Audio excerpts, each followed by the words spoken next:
C'est vers Dieu et vers les bons esprits pour qu'ils puissent nous aider dans ce cours d'aujourd'hui à comprendre ces enseignements qui nous ont été apportés par divers missionnaires, enseignements qui portent sur les lois de la nature, en particulier celles qui gouvernent le monde spirituel et les relations entre le monde spirituel et le monde incarné.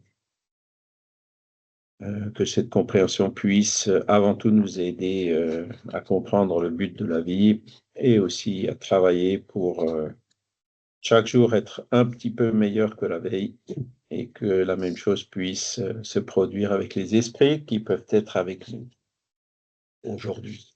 Voilà. Donc, nous sommes le 25, déjà le mois de janvier est déjà passé. On a vu introduction, donc le contexte historique, on a vu qu'est-ce que c'est que le spiritisme, quel est son but, on a vu les points principaux de la philosophie spirit. Et aujourd'hui, donc, on va voir, refaire un peu d'histoire, voir les phénomènes médiumniques qui ont précédé le spiritisme, donc en particulier Heidsville et les tables tournantes. Et alors, on avait dit la dernière fois que le spiritisme, bon, c'est un mot nouveau pour une chose nouvelle. En fait, c'est la chose nouvelle, c'est pas le phénomène en soi, puisque les phénomènes spirites de la médiumnité existent depuis que l'être humain existe sur la Terre. Mais que ce qui est nouveau, par contre, c'est l'abordage un peu plus méthodique. On verra la méthode dans un des prochains cours. De l'observation, de voir des effets, d'essayer de remonter aux causes, enfin une observation rationnelle, quoi, parce que jusque-là, c'était plus considéré comme du prodige, du miracle, du surnaturel. C'est la grande différence qui a été apportée par Kardec. Et ça, c'est certainement quelque chose qui a été programmé par les esprits qui sont là et qui gouvernent, entre guillemets, notre planète. Et donc, il y a eu les préliminaires, le contexte historique, comme on l'a vu, les révolutions, euh, le fait de pouvoir acquérir une certaine liberté d'expression, le développement de la science, du rationalisme, qui était nécessaire. Avant, ça aurait été trop tôt. On a vu Swedenborg, je crois, la dernière fois. Est-ce que c'est la dernière fois qu'on a vu Swedenborg ou la fois d'avant? Je crois la dernière fois. Et donc, voilà, il n'a pas été brûlé sur un bûcher, mais c'était, voilà, à l'époque où il y avait des régimes avec des rois un peu partout, c'était pas les conditions idéales pour que le phénomène se multiplie et soit divulgué. Et donc, le 19e siècle était donc plus propice, plus ouvert. Il y a eu des révolutions un peu partout, des systèmes qui se sont démocratisés avec une liberté d'expression, etc. Une pression moins forte de la part des religions traditionnelles. Et donc, c'est là où les esprits ont organisé une espèce de ce que Arthur Conan Doyle, dans son livre, il appelle une invasion de phénomènes qui se sont produits et multipliés partout dans le monde.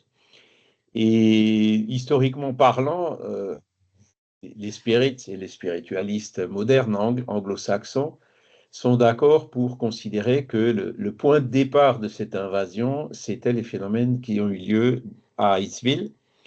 Donc, c'est une petite ville de l'État de New York. L'État de New York, c'est un État. Vous avez la ville de New York avec Manhattan, c'est à l'extrême sud. Mais l'État de New York, il est immense. En fait, il remonte vers le nord jusqu'au Grand Lac. Et Hightsville, c'est près de Rochester, donc qui est plutôt du côté des Grands Lacs, plutôt au nord de l'État de New York. Donc, ça va faire à peu près 1000 km de distance de la ville de New York. Et donc, c'est là où il y a eu, dans la maison de cette famille Fox, qui était adepte de la religion méthodiste, si je me rappelle bien, un phénomène de maison hantée, comme on dit couramment, hein. C'est des phénomènes qui se produisent. Poltergeist. Poltergeist, voilà, c'est ça. Et polter, ça veut dire poltern, ça veut dire remuer, secouer, et Geist, c'est esprit, quoi. C'est un mot allemand qui dit le remue-ménage causé par des esprits. Et donc, ces phénomènes, qui ont commencé à déranger la famille, ils n'arrivaient plus à dormir, ça tapait la nuit, des coups dans les murs, dans les planchers, partout. C'était une famille donc où il y avait 3 filles, hein, Margaret, Kate et Lee, si je me rappelle bien. Et donc, ils ne savaient plus trop quoi faire, quoi. Ils sont même allés commencer à dormir ailleurs parce que la maison était invivable. Et un jour où ils étaient dans leur maison, quand ils entendaient des coups frapper, il y a la plus jeune des filles qui s'appelait Kate, qui a commencé comme une sorte de dialogue avec l'esprit. Ah, tape 3 fois. Et on entendait 3 coups, tape 5 fois, on entendait 5 coups. Vous voyez, c'était le premier phénomène. Donc, c'était un phénomène, les poltergeists en général, c'est spontané, quoi. Et là, une petite fille, certainement inspirée, et là, commençait à entamer un dialogue avec le poltergeist, si on peut l'appeler comme ça, quoi. Et c'est là où ils se sont rendus compte qu'en fait, derrière ce ramdam, il y avait quelque chose qui n'était pas aléatoire, mais au contraire, quelque chose qui était intentionnel, voulu, intelligent. D'accord? Et donc, c'est le 31 mars 1848 que ça a eu lieu, hein. Voilà. Alors, ils ont appelé la police, ils ont appelé les voisins, après ils ont appelé la police, après les journaux s'en sont mêlés, il y a des religieux qui sont venus, qui ont dit que c'était le diable, enfin, ça a été fortement médiatisé là-bas, ça a fait un ramdam au sein de la petite société locale qui s'est petit à petit élargi dans la région, aux États-Unis et même dans le monde entier, hein. Les journaux en ont parlé un petit peu partout. Et donc, il y a eu des gouverneurs et tout ça, on dit, bon, ils ont fait appel à des scientifiques sérieux, hein, pour aller voir, hein, et faire une enquête. La police n'avait rien trouvé. Et ces scientifiques, pareil, il y en a 2 ou 3 qui sont allés voir et analyser, regarder, observer la maison de fond en comble et tout. Ils ont bien vu qu'il y avait les coups frappés et ils n'ont absolument pas réussi à trouver leur origine. Par contre, ils ont donc attesté de la réalité du phénomène. Alors, il y a ceux qui sont pour, ceux qui sont contre. Enfin bref, ça a fait une grosse polémique. Et donc, c'est ça qui, entre guillemets, s'est éparpillé de par le monde et le point de départ de tous ces phénomènes, du spiritualisme moderne et du spiritisme. Et donc, après, ils se sont rendus compte aussi que parmi les 3 filles, il y en a l'une ou l'autre qui était la cause, enfin qui participait à la cause du phénomène. C'est-à-dire quand elle était là, ça fonctionnait, quand elle n'était pas là, ça ne fonctionnait pas. Et donc ils ont organisé des séances publiques, des démonstrations publiques dans des grandes salles de la région. Mais là aussi, le fanatisme s'en est mêlé, religieux, sceptique ou autre, et a fait que il y a un moment où c'était même devenu dangereux, quoi. Il commençait à y avoir pas des bagarres, mais ça chahutait dans la salle. Enfin bref, c'était le point de départ de ces phénomènes-là, hein. D'accord? Qu'est-ce qu'on peut dire encore sur ce phénomène? Alors, vous devez avoir voilà, le détail extrait du livre d'Arthur Conan Doyle. C'est lui qui fait le récit le plus précis sur ce qui s'était passé, puisqu'il était allé sur place pour faire une enquête, et puis c'était encore relativement récent, quoi. C'était à peine quelques décennies plus tard, hein. Voyez, voilà. Monsieur le pied cassé, split foot, en fait, c'était un surnom qu'on utilisait pour les porcs, quoi, parce que les porcs, ils ont les pattes cassées, ou split, c'est pas vraiment cassé, mais c'est fendu, quoi, hein. fais comme moi, en tapant dans les mains, et puis le bruit donc qui a accompagné ce que faisait la petite. Hein. Compte 1, 2, 3, 4, etc. Es-tu un esprit? Si oui, donne 2 coups, sinon donne un coup. Hein. Et voilà. Hein. Est-ce que si tu es un esprit assassiné, donne 2 coups. Voilà, tu as essayé d'assassiner dans cette maison et encore une fois eu 2 coups. Et donc, c'est par ce moyen-là qu'elles ont réussi à obtenir des réponses en récitant l'alphabet et puis donner 2 coups quand c'était la lettre qui allait bien, qui s'appelait Charles Rosma et que c'était un colporteur qui avait été assassiné par l'ancien propriétaire de la maison et dont le cadavre a été caché quelque part dans la cave. Hein. Donc, voilà le récit de ces expériences, quoi. Voilà. Et donc, c'était quelque chose qui vraiment se produisait, où les gens qui venaient voir voyaient et entendaient, quoi. Aujourd'hui, une des difficultés, justement, de ce genre de phénomène, hein, RSPK, ils disent aujourd'hui, hein, c'est Recurrent Spontaneous Psychokinesis. C'est la terminologie utilisée par les parapsychologues. Ben souvent, quand il y a des chercheurs qui vont voir, le phénomène ne se produit plus, quoi. Hein. Mais là, en fait, il se produisait, quoi. Hein. C'est ce qu'on appelle en parapsychologie l'élusivité des phénomènes psy. Voilà, je me base sur le dernier bouquin qu'ils ont sorti, là, à, à, à l'IMI, hein, l'Institut Métapsychique International. Enfin, en fait, c'est publié chez Duno. Oh, c'est publié chez Duno. Et donc, ils expliquent, voilà, c'est un peu le grand manuel, tous les différents types de phénomènes. Et puis, ces phénomènes-là de poltergeist, de maisons hantées, ça rentre dans cette catégorie de RSPK, Recurrent Spontaneous Psychokinesis. Euh, voilà. Et ce qu'ils disent, d'ailleurs, c'est quand on essaye de les filmer ou de les enregistrer, c'est justement là qu'ils ne se produisent plus. Je n'ai pas encore réussi à trouver une explication spirit à cela. Je pense que les esprits mettent un peu la pédale douce sur ce genre de phénomène aujourd'hui. Les esprits, on parle d'esprits supérieurs, hein, parce que voilà, il faut que les observateurs soient prêts pour en comprendre les causes. Et aujourd'hui, comme on le voit d'ailleurs très bien dans ce manuel-là, le mot spiritisme, il est peut-être cité 3 ou 4 fois. Et quand il parle, il y a tout un chapitre qui explique voilà, les différentes théories qui peuvent expliquer ces phénomènes. Eh ben, il y a la théorie spirit, elle n'est pas exposée, quoi. C'est-à-dire qu'ils se cantonnent vraiment dans une approche matérialiste et ils ont comme ils disent, une prudente réserve par rapport aux explications spirituelles qui font intervenir une âme qui est indépendante du corps et qui n'est pas matérielle au sens de la matière telle qu'on la comprend, la matière tangible. Hein. Voilà, alors bon, c'est pour ça que je trouve un peu dommage. Ça montre que ben, les parapsychologues étudient ce genre de phénomène, mais ils ne sont pas encore prêts à aller euh, dans cette hypothèse-là. Alors, pourquoi et comment et quel est le meilleur moyen de les y amener?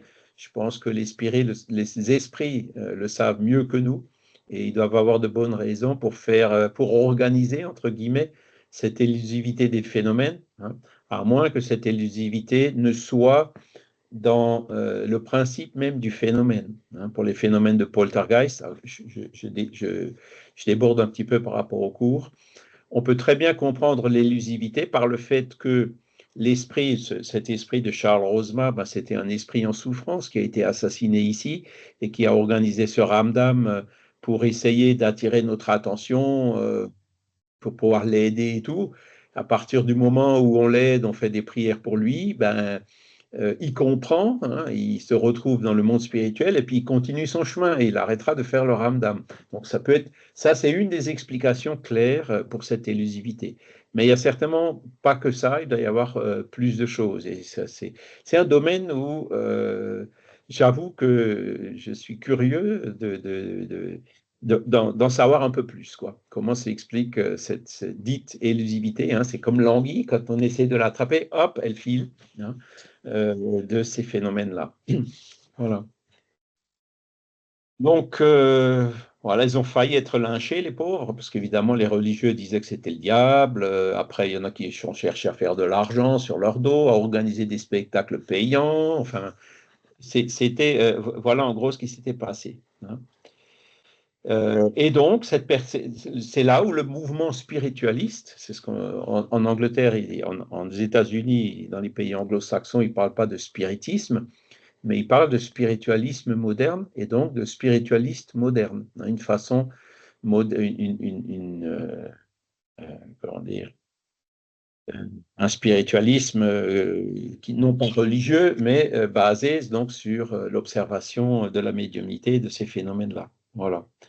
Parmi les intellectuels qui sont venus, vous voyez, il y avait le juge Edmonds, hein, un juge, hein, rien de moins, un professeur qui s'appelait Mapes, hein, un autre professeur qui s'appelle Robert Hare, un savant qui s'appelait Robert Dale Owen, entre autres, hein, et ils ont écrit des livres, hein, ils ont écrit des livres en disant voilà ce que j'ai observé, voilà ce que j'ai vu, voilà les précautions que j'ai prises, donc pour attester l'authenticité du phénomène. Voilà. Donc, c'était ce que Conan Doyle a appelé l'invasion des esprits. Alors, ces phénomènes-là, bon, bah, sont venus en France, et donc tout le monde, et partout en Australie, enfin, ça fait vraiment le tour du monde. Et donc, il y a plusieurs, ça a attiré la curiosité. Et en France, le phénomène, en fait, il a changé, il a pris un autre aspect. C'était pas des maisons hantées, mais les gens s'asseyaient autour d'une table ou d'un guéridon pour le faire bouger, le faire tourner, quoi. Donc, cet épisode dans Hydesville, dans les années donc 1950, ça a donné cette vogue des tables tournantes en France. Alors à l'époque, le divertissement, bon, il y avait déjà le théâtre, il y avait la musique, les orchestres, mais il n'y avait pas de télé, il n'y avait pas d'Internet, il n'y avait pas de cinéma encore. Donc les divertissements des gens, c'était de faire des réunions dans les salons. Et donc les personnes qui disposaient d'un salon, enfin d'appartements spacieux et confortables, essayaient d'inviter un maximum de gens, et notamment des célébrités. Et donc, comme il y avait beaucoup de concurrence dans ces invitations, dans ces salons, ben, ils cherchaient à faire des choses un peu en dehors de l'ordinaire, justement pour attirer les gens. Et donc, un des moyens qu'ils utilisaient pour attirer les gens, c'était de faire des expériences, de faire tourner des tables, hein. C'était cette mode des tables tournantes. Et donc là, les gens voyaient le phénomène, interrogeaient les tables, recevaient des réponses, mais c'était un divertissement, quoi, hein. C'était des questions futiles, comme on dit, un passe-temps, hein. Et bon, après, ben, quand les gens se sont lassés, ils sont passés à autre chose. Mais ça a quand même duré assez longtemps, quoi. C'est-à-dire, ça a commencé en 51, 52, et ça a duré en 1860, il y en avait encore, notamment dans le salon de Mademoiselle Huet, et réunion auquel Mademoiselle Huet elle participait de la Société parisienne des études spirites, donc avec Allan Kardec. Allan Kardec s'intéressait plus du tout à l'époque, enfin 1862, au phénomène physique, quoi. Lui, c'était la médiumnité, la psychographie, les questions-réponses pour avancer dans la théorie, dans les concepts, et puis obtenir des éléments pour écrire ses livres, hein. Alors que Mademoiselle Huet, dans son salon, elle faisait encore tourner les tables. Et donc Camille Flammarion, qui était allé qui était membre aussi de la Société parisienne des études spirites, fin 1861, si je me rappelle bien, a connu Mademoiselle Huet et a participé aussi aux séances dans les salons de Mademoiselle Huet. Et il a fait des comptes rendus. Et donc ces comptes rendus, il y en a deux, hein, premier volume et deuxième volume. Vous pouvez les retrouver à la Bibliothèque nationale de France. Quand vous cherchez Camille Flammarion, vous classez par date. Vous verrez, ils sont dans Gallica, ils sont déjà digitalisés. Comme ça, vous pouvez les lire. Et donc, vous voyez le genre de trucs qu'il y avait, le genre de questions qui étaient posées, le genre de réponses qui étaient données. Il y avait parfois des messages assez longs, il y avait des poésies. Voilà, c'était ça pour vous donner une idée de ce que c'était que ces tables tournantes. Voilà. Bon, après, vous avez d'autres personnes qui se sont intéressées aux phénomènes, hein. Donc, notamment, il y avait Faraday, qui est bien connu des électriciens et des physiciens. Il y avait Chevreuil. Alors lui, par contre, je ne sais pas pourquoi il est en jaune, je n'ai pas réussi à l'identifier. Le comte Agénor de Gasparin, donc il y avait des notables, le marquis Eudes de Mireville, l'abbé Moignot, donc il y avait des religieux, hein, qui s'y intéressaient. Arago, donc c'était un astronome, hein. Babinet, je me souviens plus ce qu'il était. Donc d'autres scientifiques qui ont étudié la chose et voilà, avec des résultats différents selon le cas, hein. L'Académie scientifique, je crois qu'il y a dans le recueil de l'Académie, vous avez des rapports qui sont assez négatifs en disant que les phénomènes ne sont pas authentiques, etc. Par contre, Eudes de Mireville, il a écrit plusieurs livres sur le sujet. Et donc, lui, au contraire, en étant positif, en montrant l'authenticité des phénomènes, mais sans aller jusqu'à analyser la cause, hein. Voilà. La majorité des académiciens regardant les phénomènes avec supériorité et dédain, hein. C'était le, ils n'y croyaient pas, quoi. Et d'ailleurs, encore aujourd'hui, hein, dès que vous venez avec ce genre de phénomène, c'est ce qu'on voit dans ce grand manuel de la parapsychologie. En fait, les parapsychologues souffrent beaucoup du dédain de leurs collègues scientifiques, hein. Malgré tous les efforts qu'ils font à faire des protocoles extrêmement sophistiqués, même plus sophistiqués que ceux qui sont utilisés dans les recherches scientifiques dans d'autres domaines, eh ben, ils sont toujours considérés comme, comment dire, avec dédain. Voilà, c'est ça. La résistance matérialiste est vraiment très forte.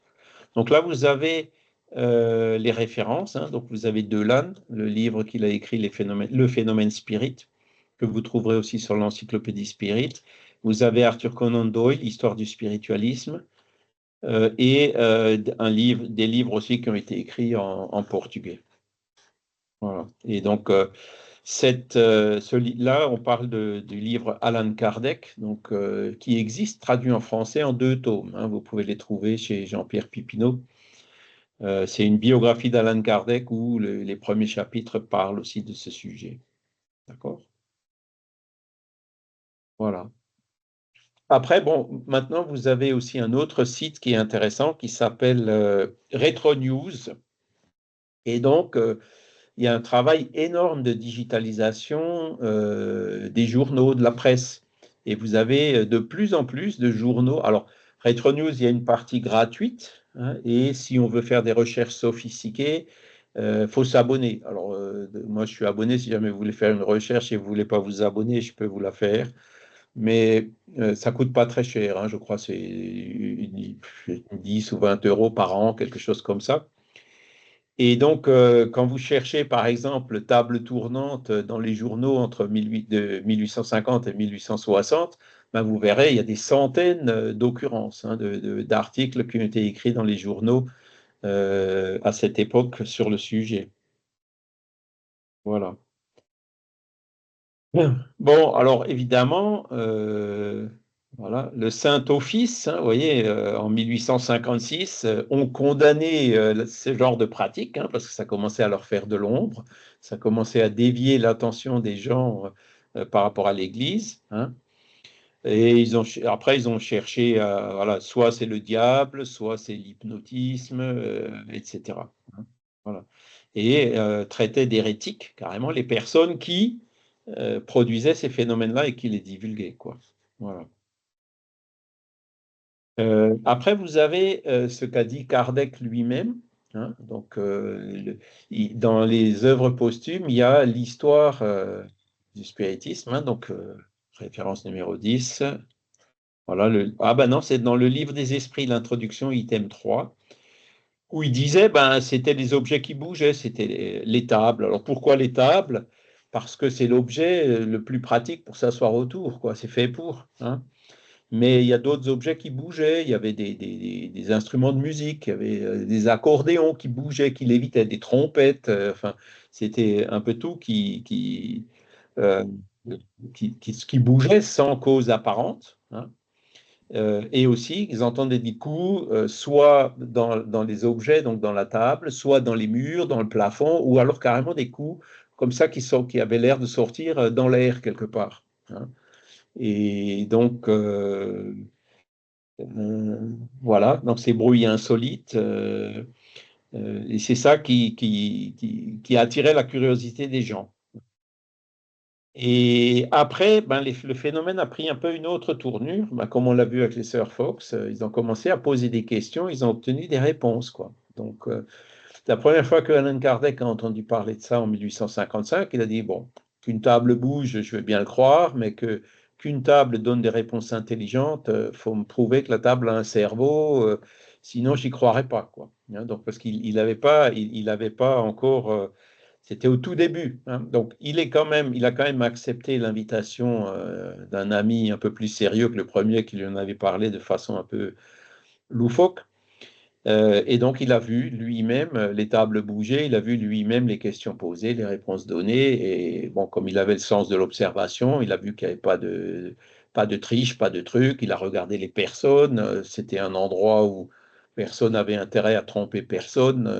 Voilà, donc il a vu le phénomène dans des conditions il était tout de suite convaincu de l'authenticité. Et le raisonnement qu'il a fait, c'est, bon, il y a un effet intelligent qui doit avoir une cause intelligente. Et donc, c'est ça qui a fait tilt chez lui en disant, maintenant, je vais essayer de chercher cette cause. Et il avait tout de suite compris que derrière ces phénomènes futiles d'amusement, il y avait une chose sérieuse et il y avait potentiellement des réponses aux questions fondamentales, philosophiques et existentielles qu'on se posait dans l'humanité, hein. Et donc, c'est 1855, 2 ans après, ben, il a réussi à réunir les éléments nécessaires pour écrire la première édition du Livre des Esprits avec 500 questions et réponses. Voilà. Voilà. Après, bon, ben, il y avait des réponses un peu plus développées, les lettres de l'alphabet. Alors, c'était pénible, hein, fallait réciter l'alphabet et puis attendre, par exemple, qu'il y avait beaucoup de Z, ou soit il fallait que la table tape 23 coups, soit réciter l'alphabet jusqu'à Z pour entendre le coup, c'est le Z. Vous imaginez, pour faire un texte de 3 pages, on y passe des heures, hein. Et donc, après, ils avaient changé, ils avaient pris un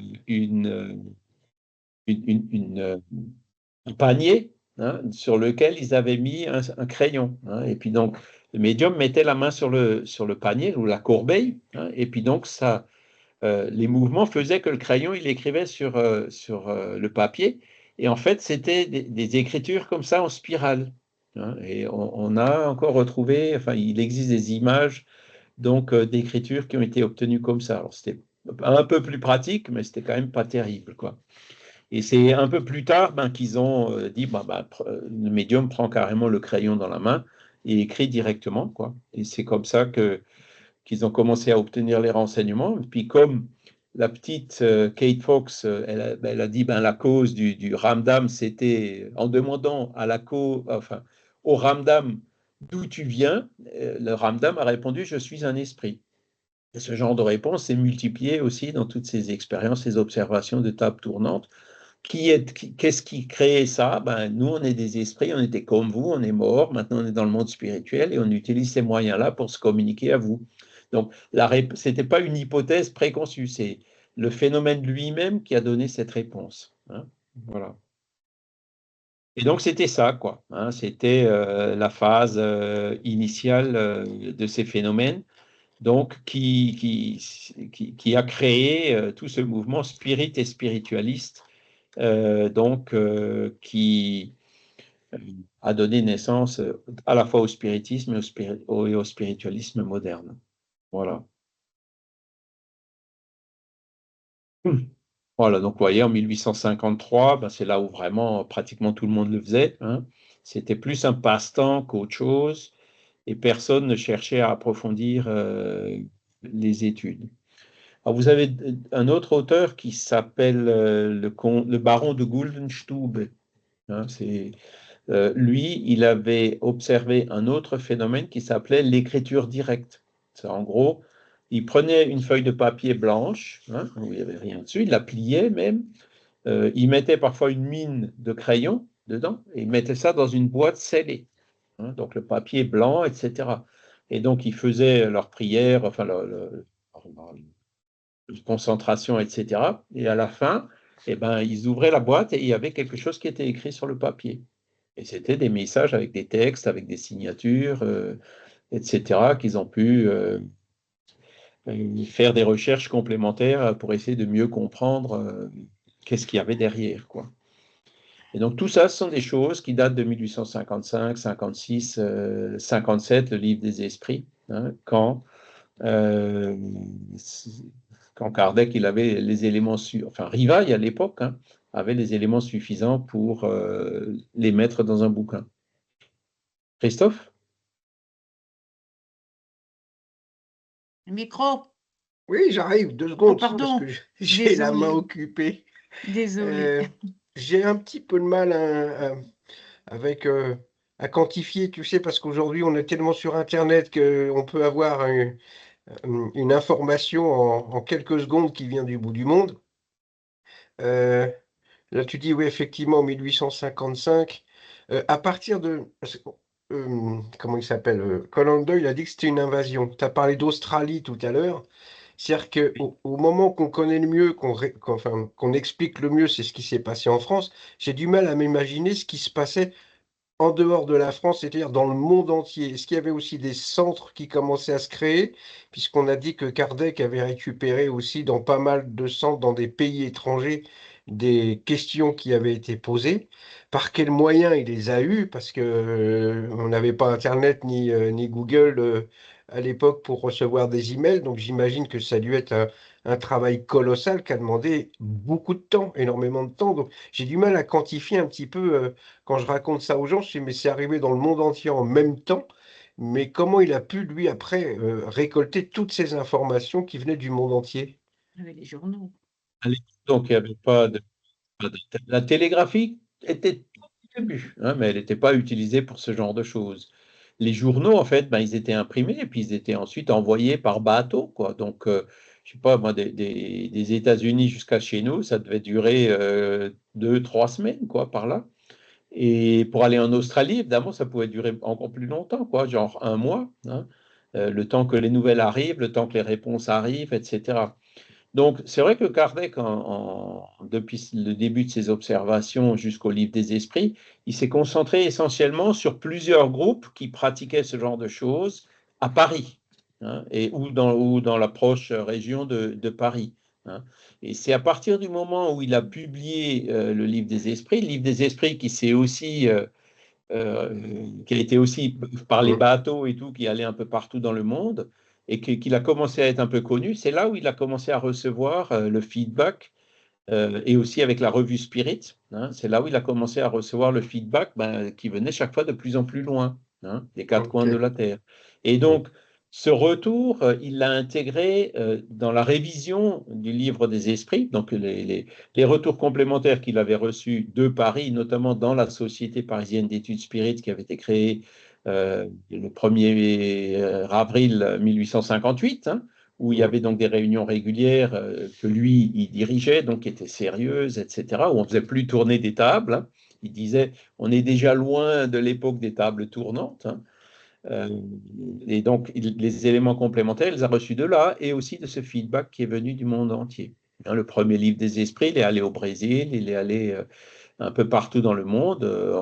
À Constantinople, hein, il avait des correspondants un peu partout, Kardec. Et donc, du coup, là-bas, ben, hop, parce que comme les phénomènes de table tournante existaient un peu partout, ben, une fois qu'il y avait un point de contact, il y avait le réseau local qui envoyait ensuite le retour vers Kardec, quoi.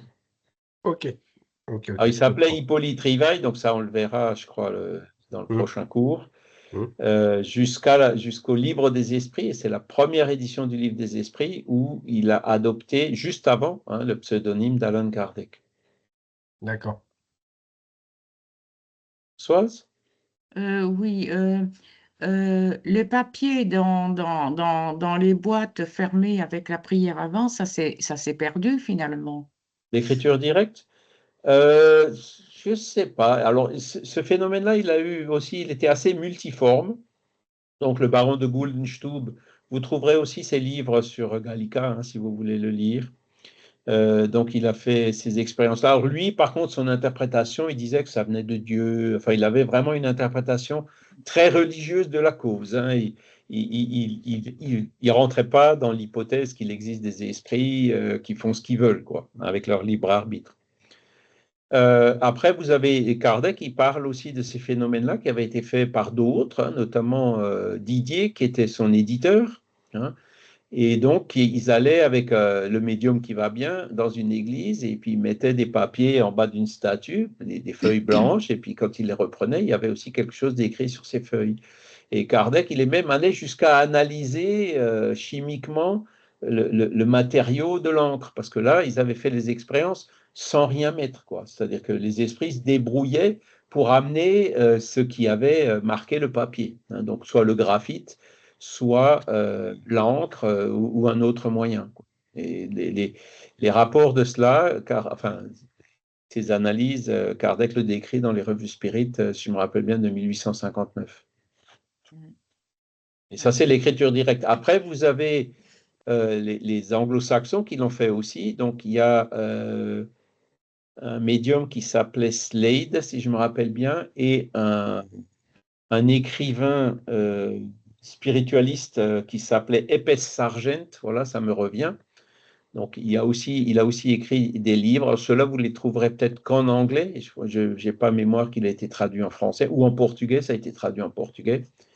Et donc, eux, ils faisaient avec des ardoises. Donc, ils prenaient deux ardoises, ils les mettaient comme ça, l'une face à l'autre, et puis ils les attachaient avec des cordes et tout. Ils laissaient parfois un petit bout de craie au milieu, hein. Et pendant la séance, ils entendaient la craie qui écrivait sur les ardoises. Et après la séance, en fait, ils ouvraient, ils enlevaient les nœuds, ils regardaient, il y avait un message qui était écrit sur les ardoises. Donc, c'est ce qu'on appelle le phénomène d'écriture directe. Plus récemment, je n'ai pas connaissance. Il me semble qu'ici ou là, on a aussi vu des fois des écritures apparaître spontanément sur du papier, mais c'est assez rare, hein. Aujourd'hui, on utilise plutôt le papier, enfin le crayon dans la main d'un médium psychographe. Mais le phénomène existe, hein, et donc, soit ils peuvent utiliser la craie et ils la font bouger, ben, comme ils font bouger la table, hein, soit ils peuvent, d'une certaine façon, apporter la craie ou l'encre ou le graphite pour écrire. Donc, il y a les deux variantes qui ont été observées. Donc, Oui, je voulais revenir un petit peu sur l'histoire des sœurs Fox. C'est vrai que c'est un peu présenté comme une histoire emblématique. Conan Doyle en donne une version, Delanne va en donner une autre version, hein, en ce qui concerne la personne soi-disant morte. Conan Doyle parle de Charles Rosna, et je crois que Delanne va parler d'une autre personne, comme ça. C'est le côté un peu positif, quoi. Par contre, le côté sombre de cette histoire, c'est que les sœurs Fox, c'était une catastrophe après. Elles se sont rétractées, même publiquement. Elles ont avoué avoir totalement menti. Tout simplement parce qu'en fait, la famille s'était installée dans une maison qui prétendait déjà être hantée. Après, elles sont revenues sur leur rétractation. Elles sont tombées dans l'alcoolisme. Elles sont décédées dans des conditions épouvantables de misère totale. C'est pas une histoire qui est très glorieuse, les sœurs Fox. Moi, ce qui me dérange, en fait, à chaque fois qu'on parle de cette histoire, c'est que c'est présenté, voilà, de manière très, très belle, alors que ça a été vraiment ça sent l'exploitation, la charlatanerie, et puis le mensonge, quoi, tout simplement. Pourquoi elles ont reconnu avoir menti? Elles ont reproduit des phénomènes. J'ai l'impression que cette histoire, on veut pas en parler, quoi. Mais quand même, c'est largement documenté. mais C'est ça qui me gêne, en fait, dans cette histoire. euh, ça s'est passionné autour hein, c'est devenu fanatiques, en quelque sorte. Et donc, elles couraient sérieusement un risque de vie. Elles étaient plus tranquilles, hein, persécutées. Il n'y avait pas encore comment on dit, les paparazzi et comme aujourd'hui, mais c'est le même genre de truc, quoi. Et donc, pour avoir la paix, à un moment donné, ou peut-être sous la pression, elles se sont rétractées. Mais le fait qu'elles se soient rétractées, ça n'empêche pas qu'il y avait quand même la police, qu'il y avait les scientifiques qu'on a cités, qui ont écrit des bouquins, qui sont allés voir et qui ont confirmé l'authenticité du phénomène, hein. Et ça, c'est quelque chose qu'on voit souvent. À partir du moment où il y a commencé à y avoir des séances publiques de démonstration avec entrée payante et tout, avec l'exploitation financière, on retombe un peu dans le cas des médiums à effet physique qu'on a vu par après, hein, du genre Slade, du genre Zappia Palladino, et Marc Béraud, donc Eva Carrère et autres. Où et même les frères Davenport, un peu avant, à l'époque de Kardec, hein, dès qu'il y a de l'argent qui s'en mêle, hein, il y a cette, comment dire, tentation, parce que c'était beaucoup d'argent, hein, cette tentation de frauder. Et donc, pratiquement tous les médiums, c'est là quand vous lisez la saga de l'ectoplasme, il y a pas mal de détails, sauf un des rares médiums qui a jamais été pris, attrapé et à frauder, c'était Daniel Douglas Home. Mais tous les autres, à un moment donné, ils ont été pris à frauder, notamment un autre dénommé Miller au début du XXe siècle à Paris. Mais la position de Gabriel Delanne, par exemple, c'est de dire, c'est pas parce qu'il a fraudé à un moment donné qu'il a toujours fraudé. C'est-à-dire, au début, le phénomène était authentique. Et Delanne, il disait, moi, quand je l'ai observé avec toutes les précautions prises, il ne pouvait pas frauder. Et là, donc, il a une vraie médiumnité. Maintenant, si après, pour gagner beaucoup d'argent qu'on lui proposait et tout, il a été attrapé à frauder, c'est autre chose, hein. Mais c'est pas parce qu'il a fraudé une fois qu'il a fraudé tout le temps. Alors, c'est sûr, ça affaiblit beaucoup parce que les détracteurs, ils vont tous dire, ah, il a fraudé une fois, donc il a fraudé tout le temps. Mais non, c'est pas un bon raisonnement, ça. Il a fraudé, un peu comme les sœurs Fox, hein, ont certainement dû frauder parce que c'était les pressions, les médiatiques, financières, de l'argent et tout. Et donc, à un moment donné, ben, comme elles ne servaient plus, elles ont été laissées tomber et puis elles se sont retrouvées même dans la misère, comme tu l'as dit. Voilà.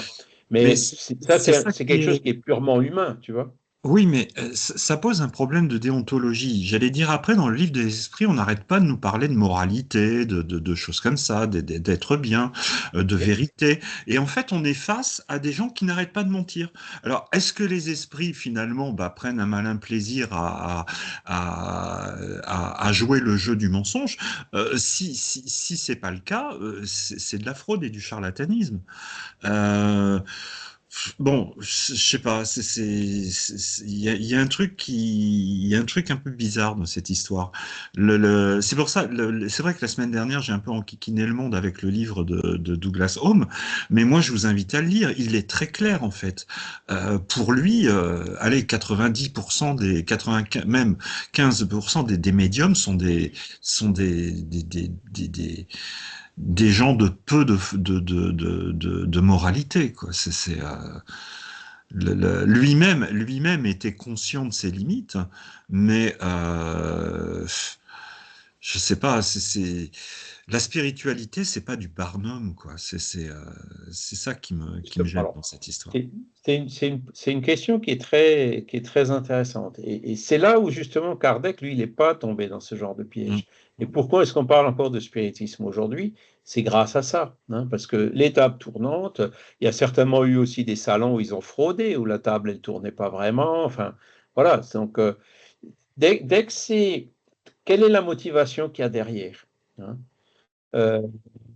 À partir du moment où on sait que ça vient du monde spirituel, donc des esprits, si on veut avoir des choses sérieuses, des résultats sérieux, il faut faire des études sérieuses. Si c'est uniquement à titre de démonstration pour amuser la galerie, pour gagner de l'argent ou pour satisfaire les curieux, c'est pas comme ça que tu feras venir des bons esprits, hein. Tout comme un professeur d'université viendra difficilement dans des endroits où on s'amuse, ou à l'école maternelle, ou, enfin, vous voyez, hein. Donc, c'est ça. Et à partir du moment où il y a de l'argent, ben, tu tombes sous le coup des esprits mystificateurs. Et alors, eux, ils n'ont pas de scrupules, hein. Le phénomène continuera à être authentique, mais tout ce qu'il y aura derrière n'aura absolument aucun aspect de quelque chose qui est sérieux. Et quand je parlais tout à l'heure de l'élusivité, ben moi je pense que c'est justement ça la difficulté, hein. L'élusivité, c'est qu'est-ce qu'on veut derrière tout ça? Est-ce qu'on veut en tirer des enseignements sérieux? C'est ce qu'a fait Kardec. Ben, chez lui, c'était pas illusif, hein. Les esprits sont venus enfin, jusqu'à sa mort en 1869. Ils lui ont jamais fait défaut et ils lui ont apporté des éléments euh, qui lui ont permis d'écrire ces 5 bouquins et les 13 années de revue Spirit, hein. Donc, pourquoi? Parce que lui, il voyait un but sérieux. À partir du moment où il voyait un but sérieux en disant, ben, nous, on ne fait pas tourner les tables à la société parisienne. Flammarion le dit dans ses bouquins. Là-bas, il s'occupait plus de ça. C'était tout de l'écriture, des messages, des questions, des réponses, comme on peut le voir dans la revue Spirit, où Kardec mettait les comptes rendus des séances de la société. Ils étudiaient des questions morales, ils étudiaient qu'est-ce que les esprits viennent nous dire du monde des esprits. Alors des esprits bons, des esprits moins bons, des militaires, des suicidés, etc. Donc ils faisaient vraiment ça pour avancer dans la connaissance de ce monde des esprits et pour en déduire les lois philosophiques. Et là, tu t'assures de l'assistance de bons esprits. Par contre, dès que c'est de la curiosité ou quand les parapsychologues, ils essayent de mettre 36 instruments pour être absolument sûr que la table bouge, alors que de toute évidence, voilà, elle bouge, hein, même si le phénomène peut malheureusement être qualifié de subjectif, parce que c'est la grande difficulté du psy. Il y a un côté subjectif qui est très fort, il ne se répète pas à volonté, hein. Le chimiste, il veut faire 10 fois, 100 fois, 1000 fois la même expérience, il aura 6 fois, 100 fois, 1000 fois le même résultat quand il suit les mêmes conditions. C'est un des critères justement que la science exige, c'est de pouvoir répéter les expériences. Mais là, ça dépend des esprits. Si les esprits veulent, ben, le phénomène se produit. S'ils ne veulent pas, le phénomène ne se produit pas, hein. Imagine un esprit pareil pour un professeur d'université à qui on demande de répéter 100 fois la même chose, pour que 1 plus 1, ça fait 2. Il ne restera pas longtemps, il s'en ira, tu vois. Et c'est ça que, à mon avis, fait que les esprits mettent un peu la pédale douce sur les phénomènes à effet physique ou la psychokinèse, hein, ou le psy des parapsychologues, parce que quel est le but, hein? Alors, les parapsychologues, j'ai terminé de le lire cette semaine, montrer que le phénomène est authentique, hein. Kardec, au bout de 2 jours, enfin au bout de 2 ou 3 semaines, avoir 4 ou 5 tables bouger à des endroits différents, dans des conditions différentes, et qu'il a bien eu le temps d'observer, ben, il était convaincu que la table tournait. Ce n'était pas la peine de passer encore 50 ans ou 100 ans à essayer de le répéter. Donc il est tout de suite passé à la suite, il est tout de suite passé à autre chose, hein. Alors que tous ces phénomènes du genre Slade, Eusapia Palladino, etc., ben, c'était chaque fois un petit peu comme, hop, on revient à zéro. Alors on faisait venir Pierre et Marie Curie, Langevin, hein, dans la Société psychologique de France, dans les années 1807-1808, là, comme le dit bien une petite BD qui a été sortie à ce sujet. C'est chaque fois répéter, recommencer à zéro, quoi, hein. Et après, tu as encore la moitié qui sort et qui reste sceptique. Pourquoi? Parce qu'ils ont encore ce blocage dogmatique du paradigme matérialiste, tu vois. Alors, qu'est-ce qu'il faut pour casser ce blocage? Il faut du temps, hein. Les phénomènes les plus convaincants, les plus patents, difficilement les feront sortir de là. Et Kardec, lui, bon, il était dans le doute légitime, hein, il n'était pas dans le doute systématique. Et donc, quand il a vu, ben, il s'est convaincu, il est passé à la suite, hein. Et ça, c'est là où on voit la différence, quoi. C'est vrai qu'il y a eu beaucoup de ces phénomènes. On a encore aujourd'hui des phénomènes de maisons hantées, hein. Il y a des familles qui causent beaucoup de perturbations, d'ailleurs, hein. C'est des phénomènes donc spontanés, comme on dit, hein, récurrents, qui existent toujours. mais ça se prête difficilement aux critères de la science d'aujourd'hui qui exigent donc cette répétabilité qui ne fait pas partie intrinsèquement du phénomène psy, là où les esprits qui ont leur libre arbitre sont impliqués. Et c'est ça que, à mon sens, les parapsychologues n'ont pas encore compris. Ou ils sont eux-mêmes dans une sorte de blocage aussi de ce paradigme spirituel. Parce que une grande déception que j'ai eue par rapport à ce bouquin, c'est que, alors maintenant qu'on l'a reçu en PDF, je vais faire des recherches dedans, le mot spiritisme, il est peut-être évoqué 4, 5, peut-être 10 fois dans le bouquin. Et comme je vous l'ai dit tout à l'heure, hein, il y a un chapitre entier, voilà les différentes explications qui ont été données de ces phénomènes. Alors vous avez des trucs fumeux, théorie quantique généralisée, enfin des choses absolument incroyables que j'ai essayé de lire, mais c'est d'une complexité, on commence à rentrer dans des choses où il n'y a vraiment plus que les parapsychologues eux-mêmes qui comprennent leur théorie. Par contre, la théorie spirit, qui est hyper simple, pas un mot, hein, elle n'est même pas citée dans ce chapitre-là. Et donc, c'est là. Alors, moi, j'essaie de me mettre à la place des esprits. Eux, ils le savent. Ils disent bon, ben, c'est pas la peine d'insister avec ces gens-là. C'est trop tôt. Faut laisser le temps suivre son chemin. Et puis pendant ce temps, bon, ben, ils iront à aider et contribuer chez des petits groupes ou des petites personnes qui sont sérieuses, des Chico Xavier, des Divaldo, ou des petits groupes qu'on peut avoir chez nous. On fait du travail d'assistance aux esprits de souffrance, ce genre de choses. Là, ils viennent et ils collaborent. Hein. Mais pour essayer de convaincre, je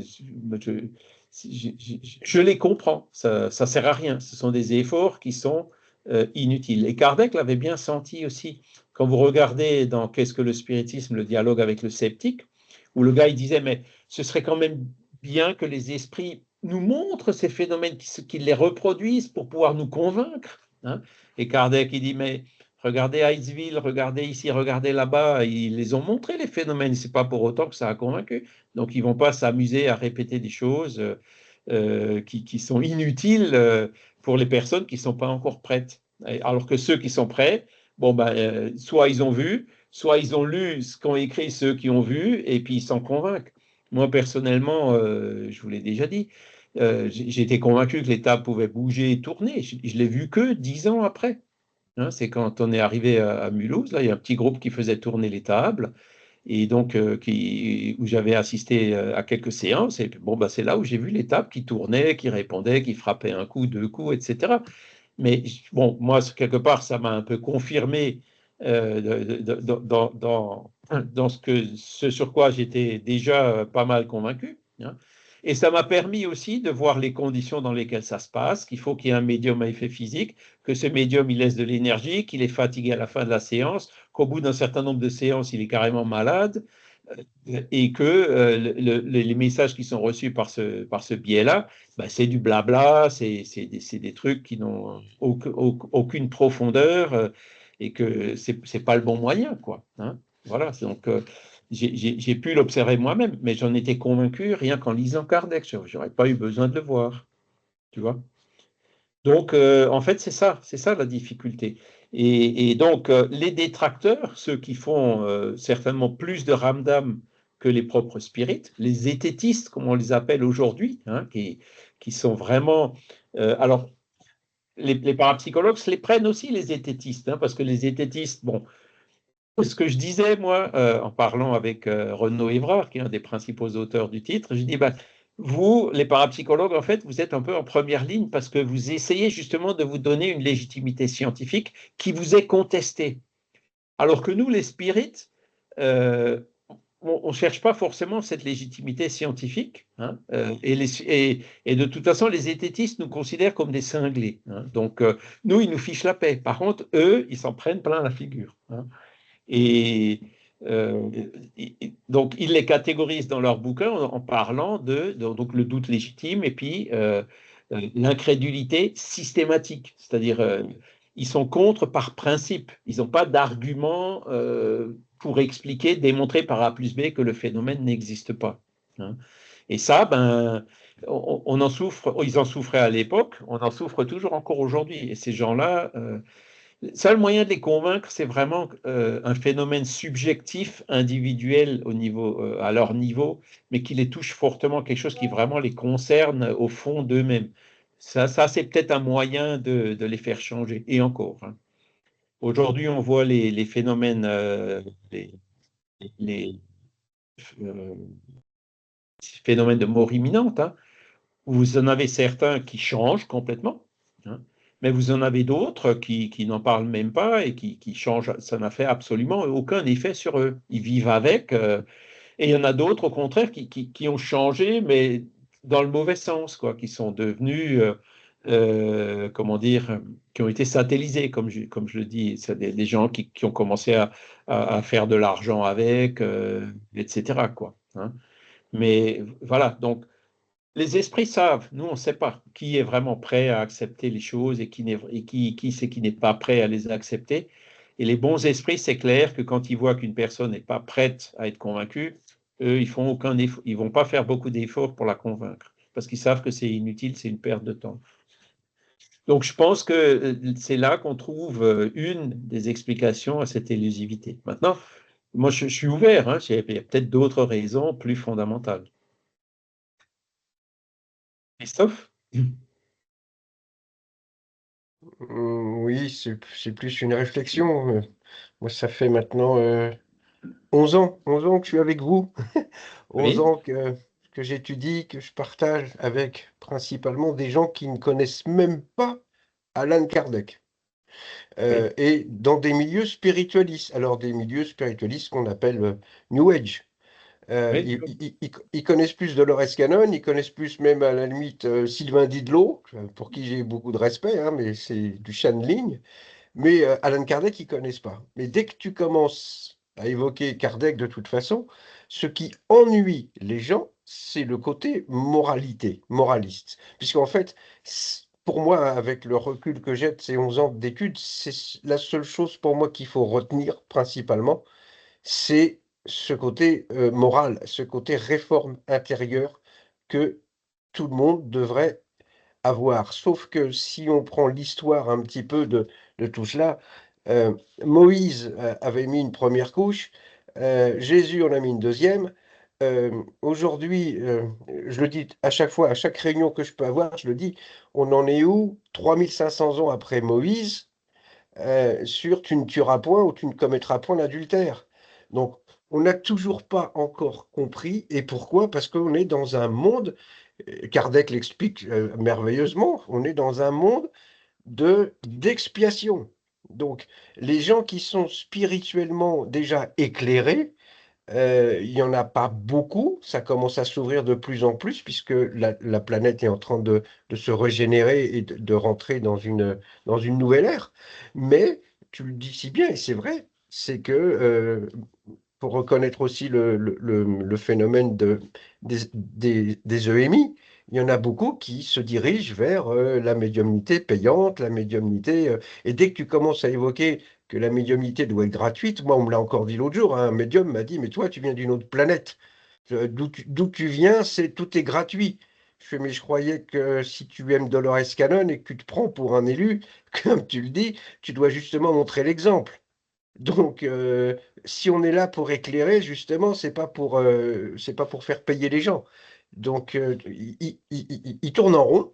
Donc, sur le phénomène des sœurs Fox, je peux comprendre, Franck, effectivement, il y a tellement eu d'histoires, et ça, ce sont surtout les personnes qui veulent démonter l'affaire, qui disent que les sœurs Fox se sont rétractées. Bien évidemment qu'elles se sont rétractées. Je vous rappelle qu'historiquement, 200 ans à peu près avant le phénomène d'Iceville, il y a eu les sorcières de Salem. On a brûlé et pendu je ne sais combien de personnes qui étaient soi-disant possédées par le diable. Forcément, 200 ans après, vu ce qui s'est passé avec les sœurs Fox, pour se sauver la vie, elles se sont rétractées, elles ont dit qu'elles avaient menti. Et à la limite, peu importe, on s'en fout complètement, puisque l'objectif des esprits, c'était de faire exploser cette vérité aux yeux du monde. Donc, c'est ça a été fait, ça a été réussi. Maintenant, c'est le côté moralité qui ennuie tout le monde. Et de toute façon, tant qu'on sera dans un monde, pour moi, hein, c'est mon opinion, hein, tant qu'on sera dans un monde d'expiation où le matérialisme règne d'une manière absolue, le côté moralité ne passera pas. Voilà pourquoi je pense que le spiritisme souffre, cette philosophie souffre de par le monde. Maintenant, ce n'est que mon opinion de 11 ans seulement d'études et de réflexion. C'est vrai que Merci. tu touches à des sujets qui sont effectivement intéressants. Alors, le spiritisme, c'est vrai que c'est toute une philosophie qui a pour but, en fait, et qui a pour tendance de nous pousser à faire des efforts pour devenir meilleurs. Hein. Alors, ils voient ça, ce côté moralité. Dès qu'on parle de moralité, hop, c'est le spectre religieux qui revient. Et donc, voilà. Et quand on dit que la médiumnité, par exemple, donne gratuitement ce que tu reçois gratuitement, ben, il y a ce côté financier. Donc, les gens s'intéressent en fait au spiritualisme, mais la première application qu'il faut du spiritualisme, elle est matérialiste. Tu vois, il y a un peu un tiraillement qui se fait. Hein, tu vois, moi je dis c'est l'oiseau spiritualiste qui est en train de décoller, et puis le matérialisme qui l'attrape par les pattes avec le fric et qui le fait retomber sur le sol, quoi. C'est vrai que c'est de l'argent facile aujourd'hui. Hein, il y a plein de. Pourquoi c'est de l'argent facile? Ben, ils en parlent aussi un peu dans le bouquin. C'est parce qu'il n'y a pas à part Kardec, il n'y a pas d'études vraiment sérieuses pour dire ce qu'il en est et ce qu'il n'en est pas.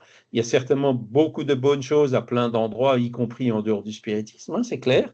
Il ne faut pas jeter la pierre. Mais ce qui manque, c'est justement à quoi ça sert? Quel est le but? Qu'est-ce qu'ils veulent, les esprits, hein? Et ce que les esprits veulent, c'est de nous faire comprendre qu'un jour, on va les rejoindre, et ce jour-là, on n'emmènera pas un atome de notre corps physique et pas un centime de notre patrimoine. Tout ça, ça va rester ici. Ils nous font bien comprendre qu'est-ce qui est temporaire et qu'est-ce qui est durable. Tu vois? Et c'est ça que les gens ne veulent pas comprendre, parce qu'ils restent encore avec leurs œillères matérialistes, même quand ils rentrent dans le New Age, etc. Le New Age, en fait, c'est une forme de business récent qui s'est implanté. Hein, ce que je dis aussi de temps en temps, c'est les 68 arts avec l'idéal de mai 68.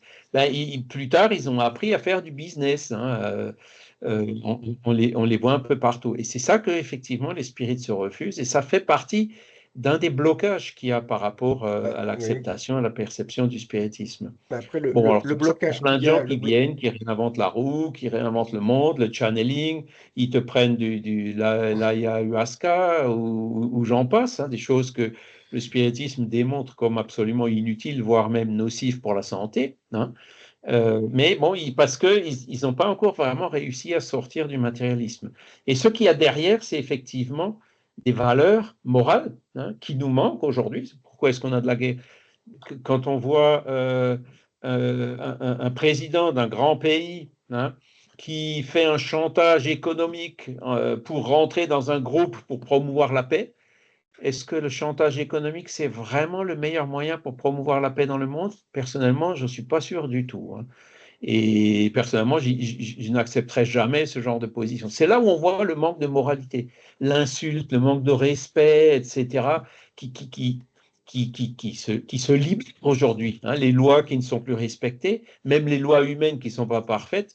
Effectivement, comme tu dis, on est dans un monde d'expiation et d'épreuve et dans une crise, mais dont le résultat sera justement de nous faire comprendre, ah ben oui, effectivement, c'est ça. Mais ça peut encore demander quelques générations, voire même quelques réincarnations.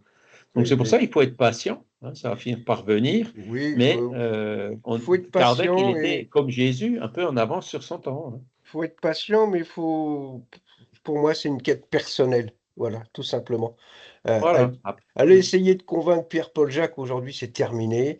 Les gens qui veulent venir à moi, qui me posent des questions, je leur réponds avec grand plaisir. Au pire, je leur donne le livre en PDF et je dis, vas-y, lis-le, et puis voilà. Mais il y a aussi quand même un gros manque d'ouverture.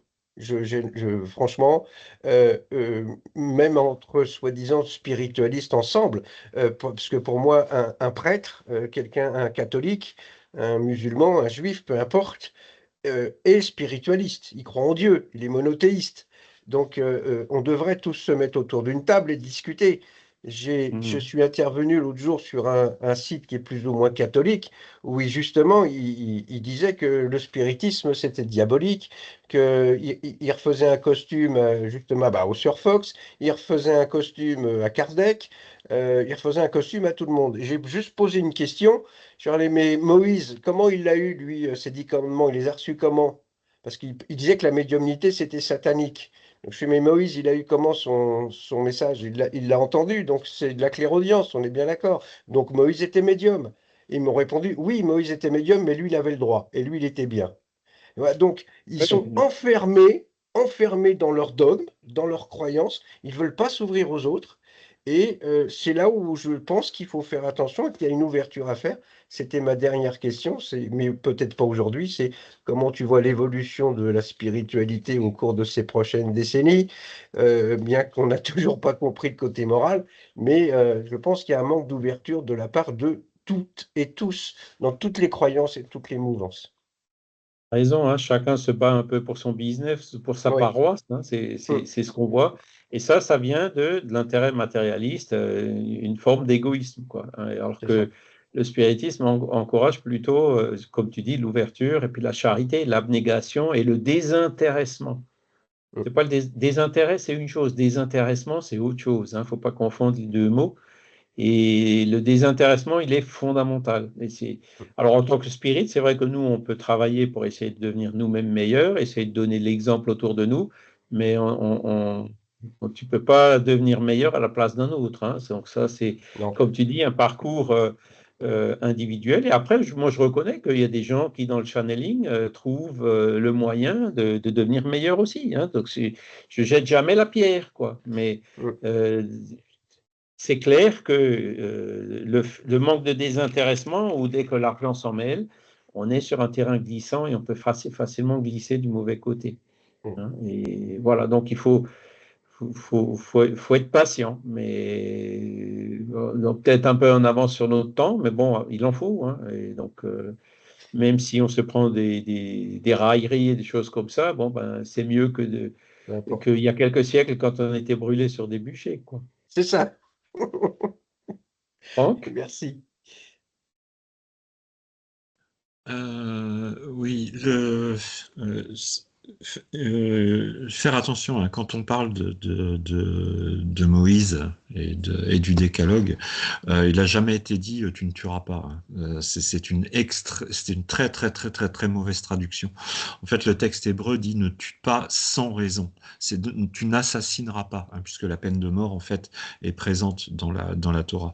Donc en fait, le meurtre est condamné. Le fait de tuer, peut être compris comme étant une réaction de défense en cas d'attaque. Donc, c'est pas le fait de ne pas tuer, c'est le fait de ne pas tuer intentionnellement, donc avec l'intention de nuire. Ça, c'est très très important, parce que sinon ça nous donne une vision de Dieu qui est extrêmement bisounours et qui n'est absolument pas conforme à la foire d'empoigne qu'est ce monde, et donc qui a très peu avancé, hein, dans ce domaine. C'est d'ailleurs, ça a posé un problème d'ailleurs majeur dans l'apparition du christianisme, hein, où il fallait faire le lien entre le Dieu de l'Ancien Testament et le Dieu du Nouveau Testament, où en fait dans l'Ancien Testament on est face à un Dieu qui est extrêmement violent, extrêmement jaloux, extrêmement revendicateur Punitif. vis-à-vis de son peuple. Il faut jamais oublier que la Torah ne s'adresse qu'au peuple juif, hein, pas aux autres. Et ça, c'est une erreur si on oublie ça. Ça n'est pas universel, hein. Les 10 commandements ne sont pas universels. Ils sont adressés en fait au peuple hébreu, ce qui leur vaudra d'ailleurs toutes les tribulations par la suite. Donc, on fait essayer de recontextualiser, enfin, contextualiser, c'est pas vraiment le mot, mais de bien comprendre finalement l'enchaînement des événements pour ne pas aboutir à des contresens. Oui. Euh, Et l'adultère, Franck? c'est pareil. C'est pareil. Tu ne commettras pas d'adultère. L'adultère dans la Torah a un double sens. Bien sûr, il y a l'adultère en fait de la tromperie entre guillemets sexuelle, mais il y a aussi l'adultère en tant que céder à l'idolâtrie. Puisque en fait dans les sociétés primitives il y avait les prostituées sacrées, donc qui étaient une forme de prostitution, donc compris comme étant un adultère, mais un adultère spirituel.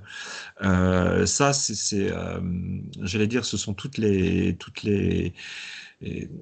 comment dire, toutes les explications de ce qu'on appelle la Torah orale qui complètent en fait le texte essentiellement dans le Lévitique et dans le Deutéronome. Mais on est toujours dans cet esprit. Le peuple hébreu, le peuple d'Israël, enfin, ce qui deviendra le peuple d'Israël après Jacob, est le peuple choisi. Donc, à partir du moment où il est choisi, il n'est pas parfait, hein. C'est pas parce qu'il est choisi qu'il est parfait, mais il est censé respecter ce qu'on lui demande.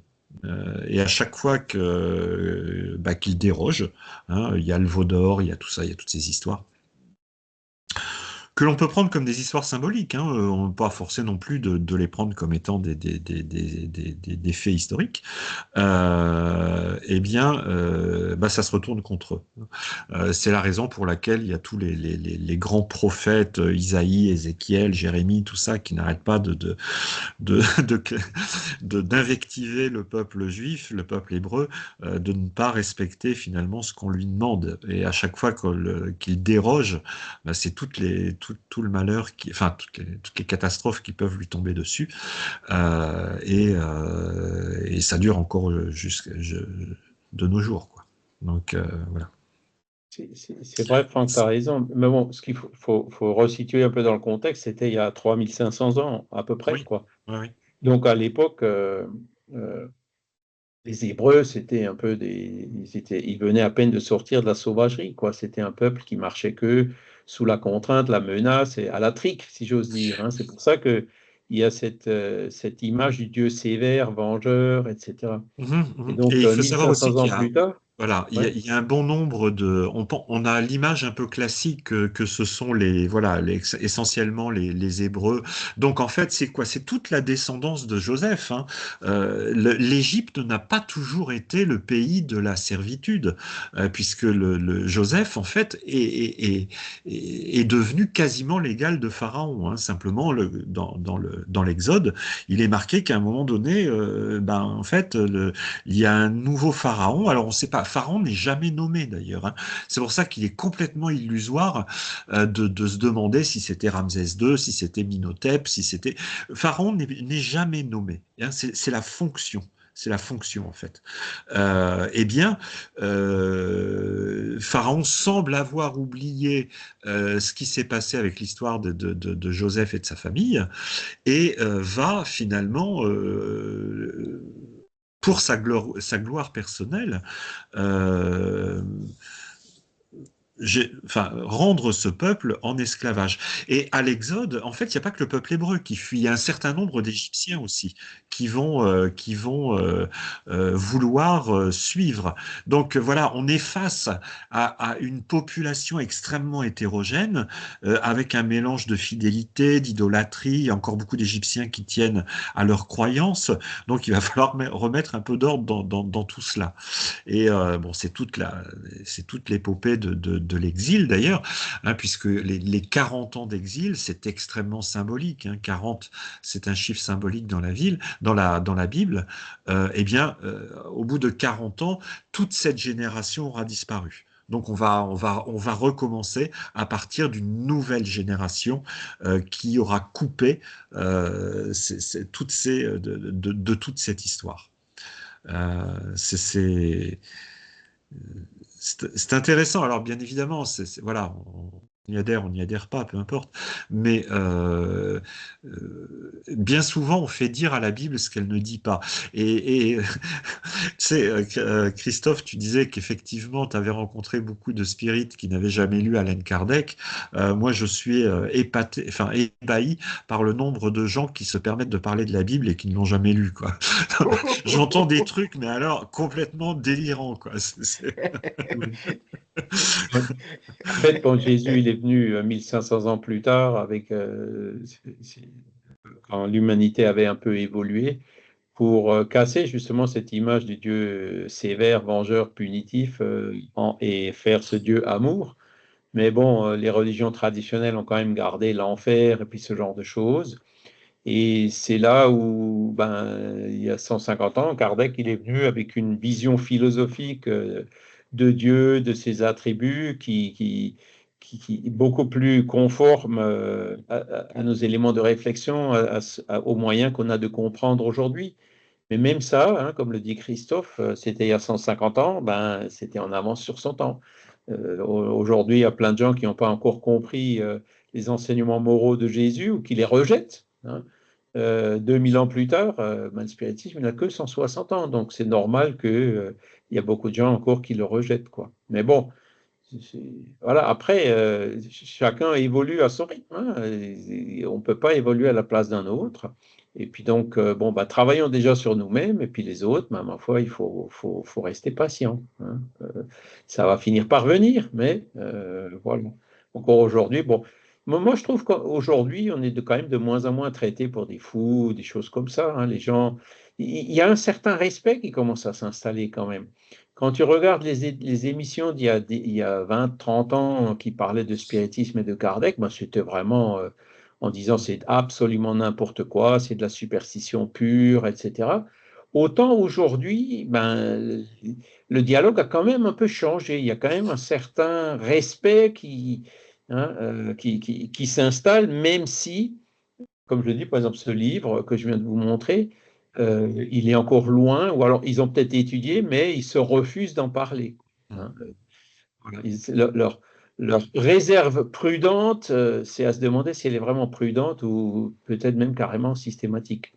Et moi, ce qui me paraît quand même bizarre, c'est que j'étais là-bas, j'ai parlé avec eux, avec plusieurs d'entre eux, des membres de l'Institut Métapsychique International, mais ils disent, parce qu'il y a une dizaine d'années, ils m'avaient invité pour parler de la réincarnation. Alors, quand j'ai commencé ma conférence, j'ai dit, mais je ne comprends pas pourquoi vous me demandez de parler de la réincarnation, puisque pour parler de réincarnation, il faut déjà parler d'âme. Est-ce que vous parlez, vous, d'âme? Est-ce que vous êtes convaincu de l'existence de l'âme? Si on lit leurs bouquins, on est loin de penser qu'ils sont convaincus. Mais quand on parle comme ça avec eux, il y en a plus de la moitié qui sont convaincus que l'âme existe. Alors là, du coup, ça fait sens de parler de réincarnation, hein. Voilà, ça fait partie de cette évolution qui est lente, de toutes ces résistances, etc., hein. Ça demande de l'humilité, ça demande du désintéressement, et c'est pas encore acquis à tout le monde. Mais si on se projette un peu dans l'avenir, on se rend compte que quel est l'avenir durable pour le monde? Est-ce que c'est le fric, l'égoïsme, ce qu'on voit aujourd'hui, hein, qui génère des guerres et tout? Non, c'est autre chose. Et cette autre chose ne viendra que le jour où ce paradigme spiritualiste commencera à remplacer tout doucement le paradigme matérialiste, enfin, remplacer, non, compléter, hein, le paradigme matérialiste réducteur.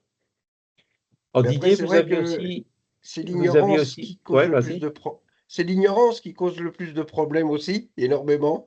Le manque de et Franck a raison parce que je suis le premier à pas avoir lu la Bible, donc forcément j'en parle beaucoup, mais je l'ai pas lu. J'en suis un exemple vivant. Maintenant, je me mets surtout par rapport aux gens que je peux côtoyer, que je peux rencontrer, hein, qui se ressemblent, s'assemblent. J'ai beaucoup de gens qui n'ont même pas lu la Bible du tout, mais c'est ancré finalement dans la conscience, on va dire. Tout le monde connaît le décalogue, enfin presque, hein. Tu ne tueras point, tout le monde connaît. Tout le monde connaît. Il y a même eu un film de Mel Gibson, Tu ne tueras point, qui a été. Donc tout le monde connaît cette expression, comme quoi on n'a pas le droit de tuer. Maintenant, effectivement, la subtilité, Franck, merci. Moi, je ne la connaissais pas aujourd'hui.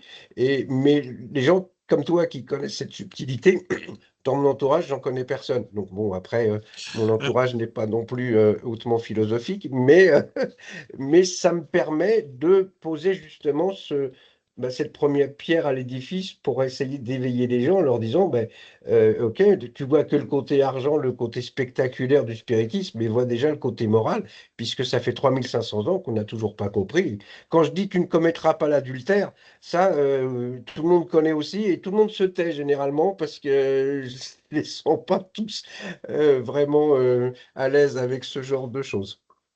Oui, bah, d'ailleurs, la question, alors comment dire, dans le Deutéronome, l'adultère est puni de mort, ça c'est clair et net. Alors c'est encore un peu plus complexe que ça en fait, parce qu'il y a soit l'adultère entre deux personnes de même confession, soit l'adultère avec une personne d'une autre confession. C'est pour la pureté de la race, entre guillemets, hein. Même si on n'a plus le droit de parler de parler de ce terme.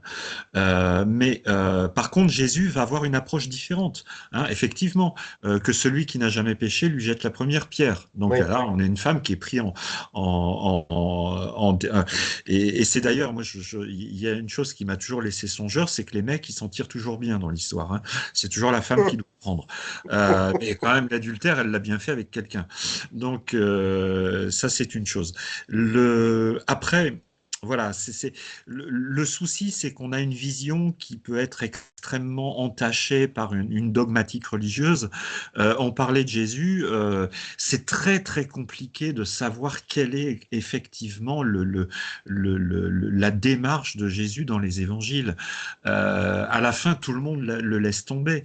C'est pour ça que moi, je suis désolé de ce que je vais dire, Charles, mais le côté par moment Jésus tout le temps dans le spiritisme, ça me gonfle à un moment donné, parce que Jésus n'est pas c'est pas quelqu'un de bisounours du tout. Il peut être extrêmement violent, extrêmement tranchant. D'ailleurs, il va le dire, hein, mon royaume n'est pas de ce monde. Lorsqu'on va l'enquiquiner de savoir ce qu'il faut faire, il va dire, il faut rendre à César ce qui appartient à César et à Dieu ce qui appartient à Dieu. Donc, finalement, débrouillez-vous. C'est pas mon problème. Moi, mon problème, c'est finalement que vous adhériez à moi. Il va le dire, celui qui n'est pas avec moi est contre moi. Et ça, c'est dans les évangiles. Généralement, on n'en parle jamais. C'est très curieux. On va toujours citer les mêmes extraits, mais on est face à quelqu'un qui est très radical. Soit vous êtes de mon côté, soit vous n'y êtes pas.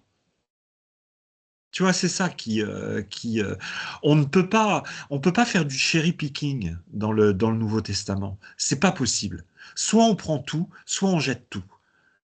Et le Oui, gros problème de notre époque, c'est qu'on fait du cherry picking. On prend ce qui nous arrange. Voilà. mais Kardec, il n'a pas Comme- fait ça. Lui, Oui, il il a n'a pas fait pris ça. ce Très qui fait juste. sens, Tout à tu fait. vois. Tout à fait. Et il dit clairement dans les évangiles, il y a eu des choses qui ont été mal traduites, mal interprétées, et des Non, choses c'est qui ont pas été mal traduit. Non. trafiquées. Là. Il faut tenir compte de la réalité historique du Alors, texte. Et donc oui, lui, il a pris ce qui fait sens dans les oui. évangiles, hein, Le et problème, ce c'est qu'à qui correspond à notre capacité de raisonnement et de compréhension. Ouais. Le problème, c'est qu'Alan Kardec, en fait, ne bénéficiait pas des connaissances actuelles en ce qui concerne les textes. Maintenant, les textes des évangiles, même les textes de la Bible, à travers les manuscrits de la mer morte, on sait très bien qu'il n'y a jamais eu de problème de traduction Et ça, c'est les musulmans qui sont très très forts pour dire, oui, mais vos textes, ils ont été mal traduits, ils ont été modifiés. C'est faux. On a les manuscrits les plus anciens de Jean, il y en a plus de 150 de l'Ancien Testament. Il n'y a aucune interpolation, aucune traduction falsifiée. Ça, c'est faux. C'est faux, on le sait. Et on continue de dire ça parce que ça arrange certaines personnes. C'est pas vrai. C'est tout simplement pas vrai. Le Ouais. plus vieux manuscrit de l'évangile de Jean, qui est cité par Eusèbe, pas par Eusèbe de Césarée, par Irénée de Lyon, il date de 150. Donc c'est très très très très récent. Il y a aucune. Et d'ailleurs, s'il y avait eu des falsifications, ça, parce que c'est très bien de dire qu'il y a eu des falsifications, mais montrez-les. Montrez le texte original, montrez le texte falsifié. Ben ça, personne n'en est capable. Ah, ben, je suis désolé, mais alors c'est vrai qu'à l'époque, il n'y avait pas Word Excel, mais de dire ça, c'est complètement gratuit. Au même titre que les musulmans qui vont dire bah, le Coran est incréé, il n'y en a qu'une version, c'est du pipeau pour le coup, parce qu'il y a des versions différentes du Coran. Pour le coup, c'est Othman qui en avait tellement marre qu'il a brûlé la plupart des. Le problème, c'est qu'ils en ont retrouvé. Pas de bol. Mais voilà, là encore, et c'est là où il faut faire attention et où moi ça m'intéresse beaucoup, c'est que bah, la connaissance, elle progresse, quoi. Voilà. Je pense qu'Alain Kardec ne bénéficiait pas justement des découvertes et des connaissances par la suite. Et de continuer à dire que les textes ont été falsifiés, que les textes ont été tout ça, bah, c'est pas vrai. Il y a eu quelques interpolations, certes, mais parce que ça remonte à des textes qui vont jusqu'à Flavius Joseph ou à Philon d'Alexandrie. Donc des gens qui sont contemporains de cette époque. Ah, c'est la même chose, quoi. C'est la même chose. Il y en a un qui est venu après Kardec, c'est Léon Denis, qui a écrit un livre, Christianisme et spiritisme, où il donne un peu plus de détails, effectivement, sur. Mais c'était quand même déjà il y a un siècle, quoi. Et moi, je dois vous avouer humblement que, pareil, j'ai jamais lu l'intégralité de la Bible, Nouveau ou Ancien Testament, parce que j'ai pas la capacité de faire toute cette étude du contexte d'il y a 3500 ans ou d'il y a 1000 ans, et j'ai aucune connaissance de ces langages, de l'époque, etc. Donc, je suis incapable de le lire efficacement, quoi. Moi, personnellement, je me contente. J'ai été éduqué catholique, hein, mais ça m'a jamais parlé. C'était toujours voilà, des notions, tu dois les croire, même si tu les comprends pas, avec les dogmes des peines éternelles, et puis j'en passe, hein, de la virginité de Marie et autres. Donc, J'étais. c'est ça qui m'a jamais poussé à essayer de tirer ça au clair, parce qu'il y a certainement des centaines de milliers de personnes qui le font avec beaucoup plus de compétences que moi. Et en fait, quelque part, je me suis rabattu sur cette version qui a été, entre guillemets, revue, hein, enfin, du moins, les enseignements moraux uniquement, hein, qui ont été clarifiés par les messages que les esprits ont donnés au milieu du 19e siècle. Et là, ça me parle, parce que là, j'arrive à comprendre, hein, avec les connaissances limitées et modestes que j'ai, quoi. Aller plus loin dans ce domaine-là, je me dis, bon, ben, peut-être, c'est bien, je dis pas qu'il faut pas le faire, mais moi, personnellement, j'en suis incapable. Tu vois, je préfère aller après sur les trucs simples qui sont clairs et logiques. Alors, pour en revenir à l'adultère, Jésus, il est allé beaucoup plus loin, hein, et on le voit dans l'Évangile selon le spiritisme. On vous a dit, celui qui commet l'adultère, il sera lapidé, hein. Mais moi, je vous dis, rien que le fait d'y penser, c'est comme si vous l'aviez déjà fait. Alors là, c'est carrément le niveau encore au-dessus, tu vois. Oui, mais ça, c'est Et ça, on le comprend à partir du moment où on sait que la pensée est créatrice dans le monde spirituel et tout, et que voilà, le fait de ne pas passer à l'acte physiquement, c'est déjà bien, mais le fait d'avoir de mauvaises pensées a déjà un effet qui est réel dans le monde spirituel. Donc, on arrive à le comprendre, et c'est encore beaucoup plus difficile, hein. Ça, Charles, Surtout dans le monde d'aujourd'hui, hein. on le trouve déjà dans les évangiles, hein. C'est pas simplement dans l'évangile selon le spiritisme. C'est ce qu'on appelle la série des hyperboles, puisqu'à un moment donné, Jésus, face aux prêtres, va les taquiner, on va dire, et montrer leur hypocrisie. Il va dire, oui, mais bon, voilà, rien que le fait vous parlez de ça, mais rien que le fait de regarder une femme avec concupiscence, vous avez déjà commis l'adultère dans votre tête. Et ça, c'est beaucoup plus grave, parce que finalement, bon voilà, céder le corps, la chair est faible, hein, donc voilà. Et il voulait mettre l'accent sur cette hypocrisie, même au niveau spirituel, c'est pareil pour la prière, hein. Lorsque vous priez, arrêtez de vous montrer, enfermez-vous dans votre chambre et puis ça suffira, quoi. Donc ne soyez pas ne faites pas un concours du plus tentation.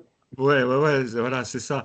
Donc, c'est pour ça que Regarde, moi, c'est actuel aujourd'hui dans le monde, hein, c'est même dans les jeunes, les adolescents avec des jupes, des trucs moulants, les ventres à l'air et tout. Mais faut surtout pas y penser. ouais, Enfin bon, les perroquets, ils se font beaux, bah, c'est pour s'accoupler, pour se reproduire, bien quoi. sûr.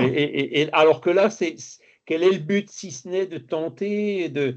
C'est terrible ce qui se passe aujourd'hui. Et moi, je considère ça vraiment comme une forme d'hypocrisie, parfois certainement involontaire de la part de beaucoup, mais derrière tout ça, il y a quelque chose pour créer des addictions et du business. Je suis désolé, quoi. C'est toujours ce manque de désintéressement qui produit tout ça. Et quand on voit à quoi est utilisé l'IA, YouTube et autres, ben, il y a quand même une proportion non négligeable pour des choses hypocrite, enfin complètement futile de ce genre, quoi. C'est le reflet de Et la souvent société, hein. des choses mensongères, inventées, etc. C'est le Après, reflet de la société. Charles, pour rebondir sur dont on parlait sur la Bible, perso, j'ai aucun mérite, hein. C'est parce que j'ai été élevé dans un milieu protestant. Et donc, dans le protestantisme, on est Je dis plus, hein. extrêmement attaché à la Bible. Et c'est d'ailleurs l'origine de la réforme, hein, puisque Martin Luther a dit, mais écoutez, Martin Luther était catholique, il était moine, hein. Et donc, à un moment donné, il a dit, non, mais attendez, entre ce que vous faites et ce qu'il y a de marqué, là, il y a un gouffre, hein. Donc, c'est pour ça qu'il a dit, moi, je me fie, entre guillemets, j'ai beaucoup plus confiance dans le témoignage des apôtres que dans tout ce que vous pouvez me dire. Et d'ailleurs, Martin Luther n'a jamais voulu quitter l'Église catholique. Il a été viré, hein, parce que justement, il était plus attaché au témoignage des évangiles qu'au barnum de l'Église catholique, hein, avec ces histoires d'indulgence et de choses comme ça. Donc voilà, c'est essentiellement pour ça. Et pendant des années, on avait animé des groupes d'études bibliques œcuméniques, hein. Il y avait des catholiques, il y avait des protestants, il y avait des voilà. Et c'était super intéressant, quoi, parce que bien souvent, là aussi, les gens découvraient le texte, quoi. Leur foi était basée sur la Bible qu'ils ne connaissaient pas. Donc, voilà. Mais voilà, quoi. Je suis un peu piqué, Franck, parce qu'il y a Didier qui avait levé la main, il l'a rebaissé depuis, Ah, excuse-moi. donc on lui a pas donné la parole Ouais, encore. désolé. Non, mais c'est pas grave, hein. Simplement, moi, j'avais pris un certain nombre de petites notes pendant que tu parlais, Charles. Et donc, c'était juste pour. Bon, après, le temps a passé, donc je vais essayer d'être très, très rapide. Par rapport aux sœurs Fox, le fait qu'elles se sont rétractées et puis qu'elles auraient pu tricher, juste pour dire que c'est la même chose en science, hein. J'ai l'impression que les gens qui ne sont pas dans la science ont une vision un peu trop merveilleuse de la science. La science est faite par des hommes qui ont des égaux. Et donc, de la triche en science, on en a plein. Comment on triche en science? En faisant du cherry picking sur les données, par exemple. Voilà. Et il y a du business derrière aussi, hein. Ouais. Mais il y a du Du business, il y a une carrière. financement. Voilà. Donc, en gros, ce qui se passe, pour vous expliquer, un scientifique, à un moment donné, il va prendre position pour certaines théories. Voilà. Et puis, en fait, il va mettre sa carrière et tout son temps à démontrer qu'il a raison, qu'il a fait le bon choix. Voilà, c'est ça la science, malheureusement. Le truc, c'est que évidemment, ces gens se fightent les uns les autres. Et puis, à un moment donné, il y a l'expérience qui va démontrer qu'un clan, parce qu'on parle de clan, hein, c'est presque mafieux, hein, un clan va gagner. Et c'est comme ça que la science progresse, simplement. Mais voilà, de la triche, il y en a. Un cas de rétractation en science hyper connu, c'est évidemment celui de Galilée. Galilée aussi, pourtant il avait raison. Sous la pression d'Église, pour ne pas se retrouver sur le barbecue, s'est rétracté.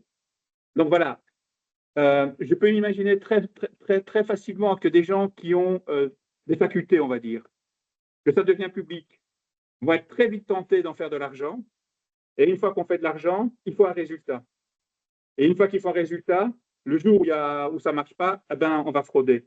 Donc voilà, moi, c'est l'être humain qui est comme ça, malheureusement.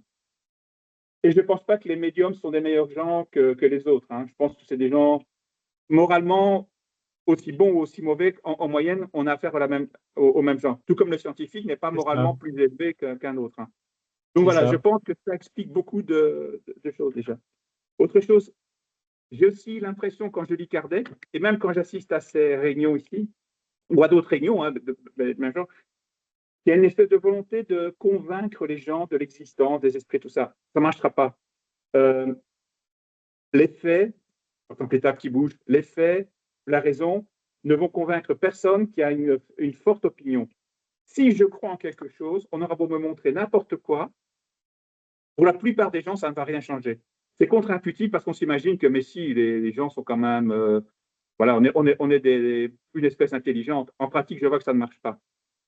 C'est vrai. Quand on est convaincu que Dieu existe, si on démontre, voilà, on est convaincu. Si on est convaincu que Dieu n'existe pas, il n'existe pas. Si on est convaincu que la table bouge parce qu'il y a de la triche, parce qu'il y a de la magie, même si on n'arrive pas à le démontrer, c'est évident qu'il y a de la magie. D'après ces digistations, pardon. S'il y a un truc, voilà. Si on est convaincu que la table ne peut pas bouger, c'est forcément qu'il y a un truc. Et ce n'est pas parce que je n'ai pas trouvé le truc qu'il n'y a pas de truc. Et voilà, ça s'arrête à ça. Donc, je pense aussi qu'il ne faut pas essayer de s'imaginer qu'on va convaincre quelqu'un. Voilà, non. Simplement pour moi, le spiritisme, et moi quand je dis spiritisme, c'est au sens généralisé, hein, étendu. Ce n'est pas juste les écrits de Kardec, de Léon Denis, peut-être de Chico Xavier. C'est cette hypothèse, on va dire, de l'existence d'un esprit, la possibilité de communiquer avec, la possibilité qu'il y a pour le monde spirituel d'interagir dans le monde matériel. C'est ça que j'appelle le spiritisme pour moi. Donc c'est un peu plus là. Simplement pour moi, ça donne... Pardon? Le spiritualisme. Mais même plus, parce que je pense que c'est... Voilà, je n'ai pas trop avec les écrits de Kardec, mais Kardec ne parlait pas d'EMI, par exemple. Voilà. Non, mais, oui, il n'y en avait pas beaucoup à l'époque. C'est ça. Mais donc, moi, je vais rajouter dans mon spiritisme à moi des phénomènes comme les EMI. Tu vois, c'est ça que je veux dire, un spiritisme généralisé. Mais donc, en gros, pour moi, ça donne une explication qui me semble être très cohérente et qui explique beaucoup de phénomènes. Si je n'ai pas cette explication-là, il me manque... Je dois trouver plein d'explications différentes pour plein de phénomènes qui apparemment sont différents. Et c'est le cas probablement des parapsychologues, qui pourraient étudier chaque phénomène, mais un peu séparément. Et alors, juste un autre truc, après je l'ai terminé, à propos de l'illusivité. Tous ces phénomènes m'ont l'air effectivement illusifs. Il y a d'autres phénomènes comme ça un peu bizarres que je trouve. Les apparitions religieuses, par exemple comme les apparitions dites mariales. Je ne sais pas ce qu'il y a derrière. Je ne vais pas dire que c'est Marie qui apparaît. Je n'en sais strictement rien. Peut-être ou pas, je n'en sais rien. Mais ce que je constate, c'est que ces phénomènes apparaissent toujours. Allez, comment je peux exprimer ça? Voilà. Et, typiquement, ça va être des enfants, une petite bergère, des petits-enfants. Est-ce que Dieu, pour dire non, mais je suis là, il y a quelque chose, doit envoyer Marie se faire apparaître à des petits-enfants? Pourquoi ils n'apparaissent pas à des gens qui sont capables de dialoguer avec ça? Les UAP, donc les fameux ovnis, c'est un peu la même chose. Ils apparaissent, mais à des gens normaux. Ils apparaissent pas, ils apparaissent tout en voulant se cacher. Et donc, je pense que ce phénomène d'illusivité est beaucoup plus général, est assez général dans tous ces phénomènes dits anormaux, mais qui pour moi font partie de la nature. Donc, ils sont juste anormaux parce qu'on ne les connaît pas.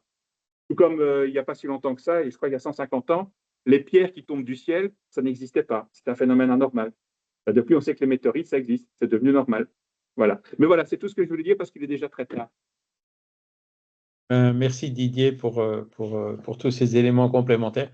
Et c'est vrai que l'élusivité, j'y réfléchis. Hein, j'ai pas encore, j'ai trouvé peut-être dans un cas ou l'autre une explication spirit forte, mais je pense que c'est plus compliqué que ce que je pense que ça. Voilà. Donc, il faut continuer à réfléchir effectivement. Et puis là, vous venez de donner des pistes de réflexion intéressantes.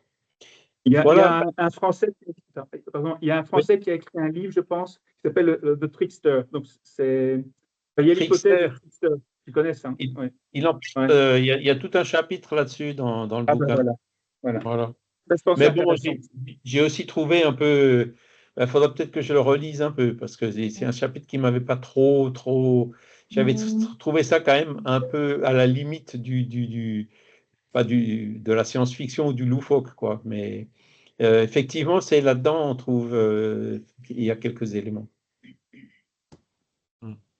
Bon, bah écoutez, la Charles, semaine prochaine, oui, je te fais voir le livre dont je te parlais la dernière fois, qui s'appelle Dieu, la contre-enquête, qui est la ah oui, réponse au livre de Bolloré, là. Donc, d'accord. et là, pour le coup, ce sont des scientifiques dans une édition scientifique et qui montrent en fait qu'on ne peut pas utiliser la science à des fins pour prouver le Ouais. spirituel, quoi. Ben, c'est un peu ce que disait Didier, quoi. C'est-à-dire que celui qui est convaincu que Dieu n'existe, qui suit l'exemple que Dieu n'existe pas, il trouvera toujours des arguments pour démonter les arguments de celui qui essaie de démontrer le contraire, quoi. Oui, C'est, mais à la limite, ça va même un peu plus loin. C'est-à-dire qu'en fait, bon, il va reprendre tous les arguments, hein, le réglage fin, les trucs comme ça, la preuve cosmologique, le principe de parcimonie, le statut de la croyance. Enfin, il va reprendre quasiment tous les chapitres en disant que c'est pas un problème, mais que la science n'est pas là pour prouver quelque chose qui ne relève pas de son domaine. C'est ça le truc. C'est surtout ça, que c'est, et que de toute façon les gens vont l'avaler parce qu'ils vont jamais aller vérifier, effectivement. Et ce qu'il y a de bien avec ce livre, c'est que, alors certes, c'est fait par aussi une équipe de scientifiques, mais aussi de zététiciens, qui remettent un peu les pendules à l'heure sur finalement ce que l'on sait sur un plan scientifique, sur la formation de l'univers, sur des choses comme ça, mais qu'on ne peut absolument pas franchir le pas pour justifier l'existence de Dieu sur des données qui n'ont rien à voir finalement avec Dieu, quoi. Et c'est pas un livre méchant, hein. C'est pas un livre à charge. C'est simplement un livre qui va montrer qu'il y a un problème. Il y a un problème. Euh, voilà. moi, je pense que Kardec, il disait déjà ça. Il dit le spiritisme n'est pas du ressort de la science. Mm. Hein, et là, tu viens de dire, il ne faut pas se demander à la science de prouver quelque chose qui n'est pas de son ressort, l'existence de Dieu, par exemple. Donc, c'est tout à fait compatible avec ce qu'avait déjà dit Kardec. Et comme je vous l'avais certainement déjà dit, Kardec, il a pris de la science uniquement la méthodologie. Hein. Il y a des choses de la science, par exemple l'athéisme, l'orgueil qu'on peut retrouver dans les milieux scientifiques, etc. Ça, il l'a laissé de côté. Il a pris que la méthode. Hein. Et des religions, il a pris que les lois morales. Et c'est ça qu'il a mis ensemble dans le spiritisme. Il n'a pas cherché à concilier la science avec la religion, parce que c'est vrai que ce livre peut être vu comme une tentative dans ce sens, et puis ça, ben, ça marchera, entre guillemets, ça marchera jamais, quoi. Euh, l'écart, il est trop grand, hein, mais le fait qu'ils reconnaissent quand même que la notion de Dieu, c'est pas du ressort de la science, c'est déjà une bonne chose, tu vois. Parce que ce qu'on appelle aujourd'hui la science, c'est encore avec des limites, aussi bien dans les protocoles, dans les méthodes et dans le paradigme, qui sont imprégné du matérialisme. Hein.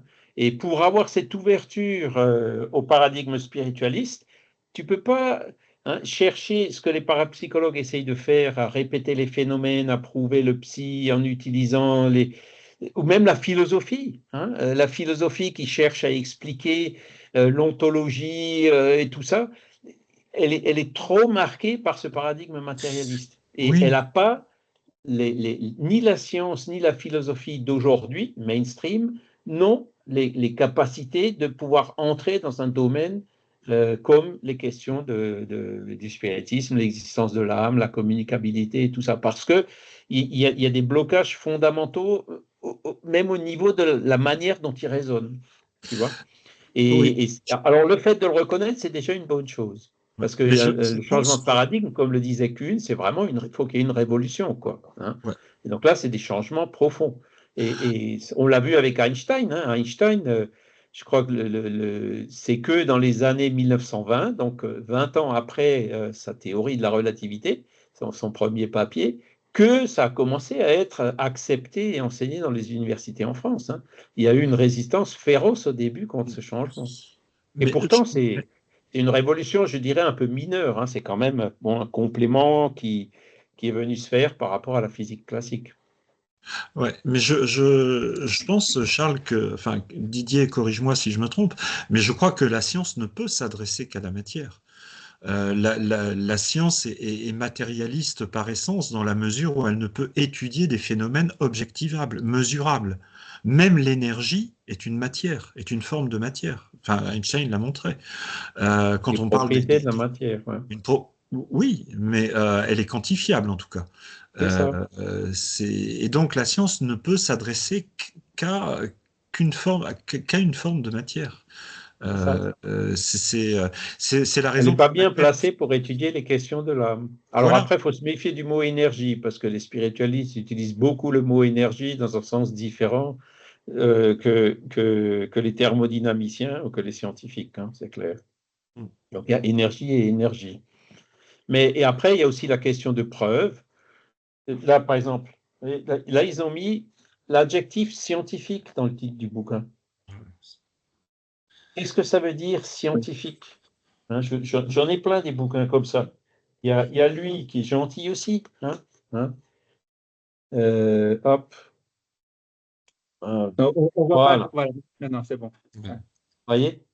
Les preuves scientifiques. ouais, ça fait Pour moi, bien. les preuves scientifiques, c'est quelque chose qui ne veut rien dire. Parce que déjà, une preuve, ça n'existe pas, si on l'entend comme étant une preuve absolue. Et après, l'adjectif scientifique, il est utilisé à tout va. Hein. Il y a beaucoup de choses qui sont dites scientifiques et qui n'ont absolument pas les caractéristiques d'une science. Hein. Donc, c'est quelque chose qui fait vendre des bouquins.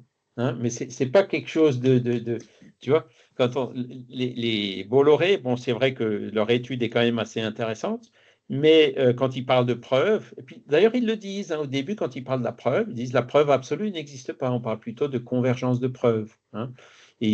Donc je pense que ce sont, alors je ne connais pas ce livre-là, mais je vais certainement l'acheter pour regarder effectivement qu'est-ce qu'ils répondent. Mais le spiritisme, en fait, c'est vrai que, bon, si on est là, nous, c'est parce qu'on a tous soit une conviction qui est venue, je dirais, au sein de notre âme, peut-être même déjà d'une vie antérieure, soit parce qu'on a eu un vécu subjectif qui nous a convaincus et dans lequel on a trouvé des explications rationnelles dans le spiritisme. Voilà, mais le fait pour changer une idée reçue, c'est quelque chose qui est très difficile et très lent. Hein. Ça se fait rarement dans une vie. C'est peut-être un peu difficile à dire comme ça, c'est peut-être un peu dur ce que je dis, mais effectivement, moi, utiliser les mots preuve, les mots scientifiques pour essayer de convaincre, pour moi, effectivement, ça ne sert à rien. Mais Charles, il me semble que, alors vous avez tout à fait raison, de toute façon qu'un scientifique ne peut pas résoudre un problème spiritualiste puisqu'on est à deux mondes opposés. Hein. On sait bien que le spiritualisme est à Ils ne sont pas l'antipode opposés, hein, ils sont du complémentaires. matérialisme, mais euh, il me semble, hein, je ne suis pas sûr, que les esprits eux-mêmes dans le livre des esprits ne peuvent pas décrire ce qu'est Dieu. Qui est Dieu? Personne ne l'a jamais vu. Donc même un Pas de spiritualiste Dieu. ne peut pas résoudre le problème. Enfin, le problème, si on peut appeler ça un problème. Mais on ne peut pas rendre quelque chose matériel, quelque chose qui est immatériel de toute façon. Donc, attendre une preuve scientifique sur le spiritualisme ou sur l'existence de Dieu me fait doucement rire. Mais Christophe, je corrige un peu ce que tu disais. Il Oui, existe des scientifiques mainstream qui sont spiritualistes. Ça oui, existe. Hein. d'accord, oui. C'est pas la Il y a de majorité, mais l'ouverture. ça existe. Il y a de l'ouverture, bien sûr. Mais les esprits eux-mêmes, dans le livre de Kardec, donc à l'époque de cette grande révélation, ne disent où il est, on n'en sait rien. À quoi il ressemble, on n'en sait rien. C'est pas le but premier de la chose, de toute façon. C'était un et on n'a pas les moyens de comprendre encore pour Hum, l'instant. C'est ça. c'est ça. Voilà. Voilà, ben, écoutez, j'ai de nouveau abusé de votre temps, j'en suis désolé.